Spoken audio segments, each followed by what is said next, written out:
Pemirsa, Komisi Pemberantasan Korupsi menahan mantan Kepala Kantor Wilayah Direktorat Jenderal Pajak Jakarta Khusus Muhammad Hanif dalam kasus dugaan penerimaan gratifikasi. Tersangka diduga mengalirkan dana gratifikasi untuk bisnis fashion anaknya. Muhammad Hanif ditahan usai menjalani pemeriksaan sebagai tersangka dalam dugaan gratifikasi. Dalam perkara ini, total gratifikasi yang diterima Hanif mencapai 20,7 miliar. Hanif diduga meminta uang kepada sejumlah perusahaan wajib pajak dengan modus meminta uang sponsorship untuk acara fashion show anaknya.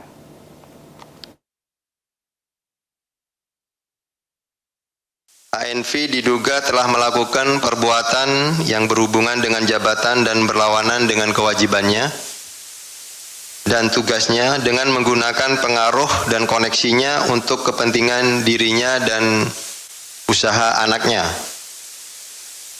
Bahwa kemudian pada tahun 2016 ANV mengirimkan surat elektronik atau email kepada bawahannya selaku kepala kantor, itu tadi yang saya sebutkan, saudara YD, yang berisi permintaan untuk dicarikan sponsorship fashion show atas nama anaknya, FP. Pemirsa, kasus kematian orang dekat ex-Jampitsus Sutrimo kini memasuki tahap penyidikan. Polisi telah memeriksa sebanyak 27 saksi.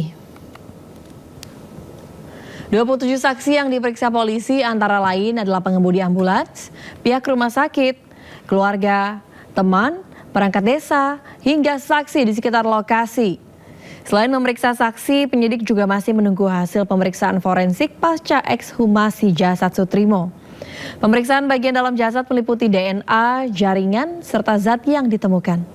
Hingga saat ini, polisi belum menetapkan tersangka. Penyidik masih menunggu hasil pemeriksaan forensik untuk menentukan langkah penyidikan selanjutnya. Terkait tentang wafatnya, ditemukan meninggal seseorang bernama Sutrimo. Ini sudah memasuki proses penyidikan. Update-nya adalah telah melakukan pemeriksaan 27 orang saksi. Yang pertama adalah 2 pengemudi ambulan P3D, 2 pengemudi ambulan yang menjemput korban dari TKP ke Rumah Sakit Muhammadiyah, 2 pengemudi ambulan yang mengantar dari Rumah Sakit Muhammadiyah ke Banyumas, 1 pengemudi ambulan, 3 pihak rumah sakit terdiri dari atas 2 petugas keamanan dan 1 orang dokter, 2 petugas pemandi jenazah, 7 saksi di sekitar lokasi kejadian, 3 orang keluarga korban, keluarga almarhum, 1 orang teman almarhum, dan 1 perangkat desa, serta 3 pihak terkait laporan di Barreskrim Polri. Karena ada 2 laporan polisi di Barreskrim Polri dan di Polresta Banyumas. Terkait tentang proses ini berjalan, kami belum masuk ke ranah itu. Kita masih menunggu waktu dari proses hasil laboratorium forensik, termasuk jaringan DNA dan zat yang ditemukan. Ini masih menunggu 1 sampai dengan 2 minggu seperti yang disampaikan dari Karodokpol Brigjen Dr. Hastri. Kejaksaan Agung terus mendalami dugaan korupsi terkait dengan transfer pricing PT Toba Pulp Lestari dengan memeriksa sejumlah pegawai Kementerian Kehutanan. Pemeriksaan diarahkan pada aspek perizinan dan asal-usul kayu yang menjadi bahan baku produksi, termasuk kewajiban perpajakannya. Kapus Penkum Kejaksaan Agung Anang Supriyatna mengatakan bahwa pemeriksaan sejumlah pegawai Kementerian Kehutanan dilakukan untuk mendalami aspek perizinan dan juga asal-usul kayu yang menjadi bahan baku PT Toba Pulp Lestari. Penyidik juga mendalami kewajiban perpajakan serta keterkaitannya dengan penyidik dugaan korupsi terkait dengan transfer pricing PT Toba Pulp Lestari.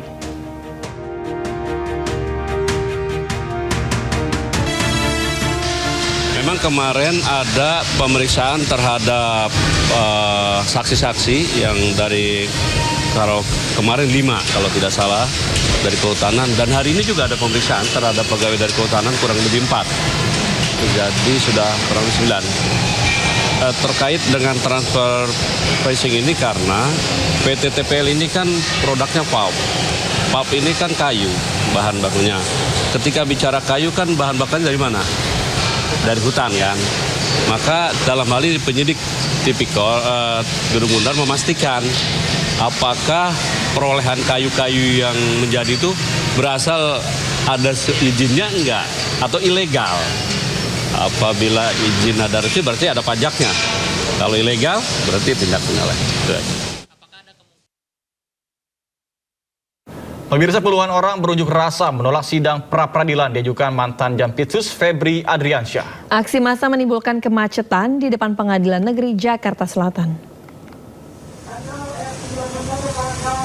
Membawa spanduk, puluhan orang berorasi di depan Pengadilan Negeri Jakarta Selatan. Dalam tuntutannya, massa meminta hakim menolak permohonan pra-peradilan diajukan mantan Jampitsus Febri Adriansyah. Massa juga mendesak perkara pokok yang menjerat Febri Adriansyah diusut tuntas dan segera menangkap seluruh pihak yang terlibat. Selama unjuk rasa berlangsung, polisi dikerahkan ke lokasi untuk mengurai kemacetan.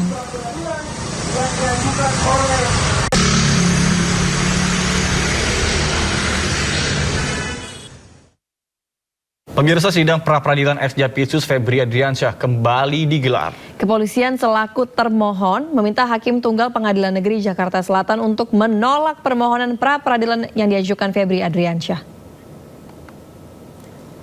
Dalam sidang hari ini, Polda Metro Jaya dan juga Kortas Tipikor Polri selaku termohon menegaskan penetapan Febri sebagai tersangka kasus dugaan tindak pidana korupsi dan TPPU telah berdasarkan lebih dari 2 alat bukti yang sah.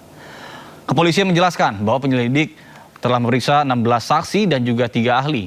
Penyidik juga mengantongi barang bukti sebelum menetapkan Febri sebagai tersangka. Bahwa perkara tersebut layak ditingkatkan ke tahap penyidikan. Bahwa setelah perkara berada pada tahap penyidikan, para termohon selanjutnya melakukan serangkaian tindakan penyidikan berupa pemeriksaan saksi, pemeriksaan ahli, pengumpulan dan pemeriksaan dokumen serta barang bukti, penggeledahan, penyitaan, penelusuran transaksi dan aliran dana serta tindakan penyidikan lainnya yang sah menurut hukum. Berdasarkan keseluruhan hasil penyidikan tersebut dan setelah diperoleh alat bukti yang dipersyaratkan oleh KUHAP, para termohon kemudian menetapkan pemohon sebagai tersangka sebagaimana dituangkan dalam surat penetapan tersangka nomor Stap 02 7 Romawi Res 3.3 2026 Polda Metro Jaya tanggal 10 Juli 2026. Oleh karena itu, dalil pemohon yang menyatakan bahwa penetapan tersangka terhadap dirinya cacat hukum karena penyidikan tidak didahului penyelidikan, rencana penyelidikan, laporan hasil penyelidikan, dan gelar perkara adalah dalil yang terbantahkan oleh fakta administrasi dan rangkaian proses penegakan hukum yang telah dilaksanakan oleh para termohon yang nantinya akan kami buktikan dalam pembuktian. Dengan demikian, tidak terdapat alasan hukum untuk menyatakan surat perintah penyidikan maupun surat penetapan tersangka terhadap pemohon tidak sah. Oleh karenanya, dalil serta petitum pemohon yang memohon agar pengadilan menyatakan penetapan tersangka tidak sah patut untuk ditolak seluruhnya atau setidak-tidaknya dinyatakan tidak beralasan hukum. Sementara itu, kubu ex-Jampitsus Febri Adriansyah menilai jawaban Polri dan Kejagung dalam sidang pra-peradilan justru memperkuat dalil permohonan yang diajukan. Salah satu yang memperkuat permohonan pra-peradilan lantaran Polri mengakui bahwa dalam prosesnya Febri tidak pernah diperiksa sebelum ditetapkan sebagai tersangka.